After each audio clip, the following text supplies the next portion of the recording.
السلام علیکم ناظرین، میں رئیس اعظم حیدری آپ کے سامنے اللہ کے راستے میں نکلنے کے فضائل پیش کر رہا ہوں، سماعت فرمائیں۔ اللہ تعالیٰ کا ارشاد ہے کہ ایمان والو، کیا میں تمہیں ایسی تجارت بتاؤں جو تمہیں دردناک عذاب سے بچا لے؟ اور وہ یہ ہے کہ تم اللہ تعالیٰ اور ان کے رسول پر ایمان لاؤ اور اللہ تعالیٰ کے راستے میں اپنے مالوں اور اپنی جانوں کے ساتھ جہاد کرو۔ یہ تمہارے حق میں بہت ہی بہتر ہے اگر تم کچھ سمجھ رکھتے ہو۔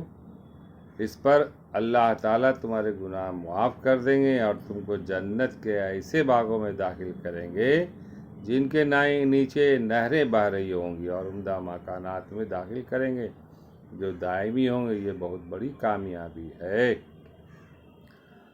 حضرت انس رضی اللہ تعالیٰ عنہ سے روایت ہے کہ رسول اللہ صلی اللہ علیہ وسلم نے ارشاد فرمایا، دین کی دعوت کے سلسلے میں مجھے اتنا ڈرایا گیا ہے کہ کسی کو اتنا نہیں ڈرایا گیا، اور اللہ تعالیٰ کے راستے میں مجھے اتنا ستایا گیا ہے کہ کسی اور کو اتنا نہیں ستایا گیا۔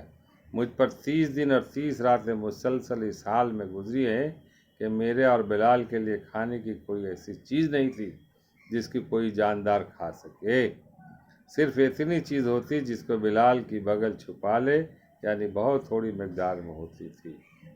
ترمذی۔ حضرت عباد بن رضی اللہ تعالیٰ نے روایت کرتے ہیں کہ رسول اللہ صلی اللہ علیہ وسلم اور آپ کے گھر والے بہت سی راتیں مسلسل خالی پیٹ فاقے سے گزارتے تھے۔ ان کے پاس رات کا کھانا نہیں ہوتا تھا اور ان کا کھانا عام طور سے جو کی روٹی ہوتی تھی۔ ترمذی۔ اللہ تعالیٰ ہم لوگوں کو پڑھنے اور سننے سے زیادہ عمل کرنے کی توفیق عطا کرے۔ اللہ تعالیٰ کا قول ہے کہ جو لوگ اللہ کے راستے میں نکلیں گے اور ہماری باتوں کو دوسرے تک پھیلائیں گے، ان کے لیے میں جنت کے باغوں میں داخل ہوتا ہوں اور ان کے نیچے نہریں ہوں گی اور عمدہ مکانات داخل ہوں۔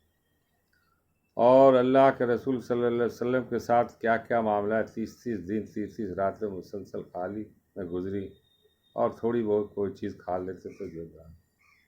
اس طرح سے جیسا کہ حدیث کا مفہوم ہے، حدیث سے پتہ چلتا ہے کہ مسلسل کئی راتیں مسلسل خالی پیٹ فاقے میں گزارتے۔ آج ہم لوگوں کے پاس آسودہ حال ہے، ہم لوگ کھانے کے لیے ایک سے ایک چیزیں، سونے کے لیے ایک سے ایک نرم گدا، رہنے کے لیے مکانات، پھر بھی اللہ کے راستے میں نہیں نکلتے۔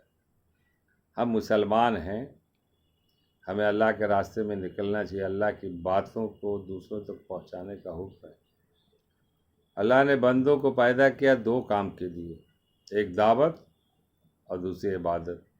اپنی ذات سے عبادت کرے، نماز، روزہ، حج، زکوٰۃ جو بھی، اور دعوت بھی دے۔ اگر دعوت نہیں دیتے اور سوچتے کہ ہمارا کام ہو گیا تو اللہ کو یہ بھی زیادہ پسند ہے۔ ایک روایت میں ایک ہے کہ اللہ نے ایک فرشتے کو بھیجا اس روئے زمین پر کہ جاؤ اس بستی کو برباد کر دو۔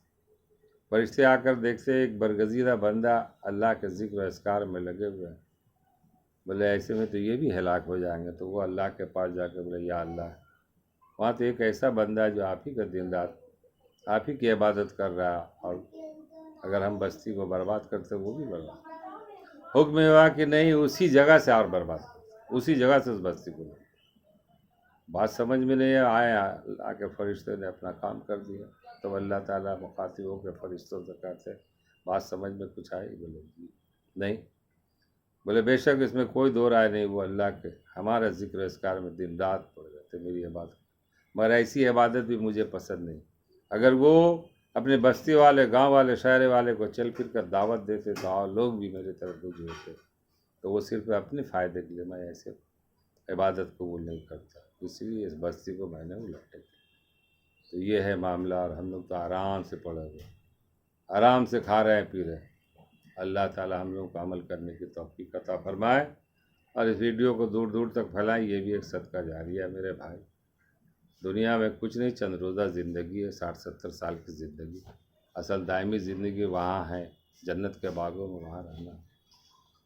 میں رئیس اعظم حیدری، السلام علیکم۔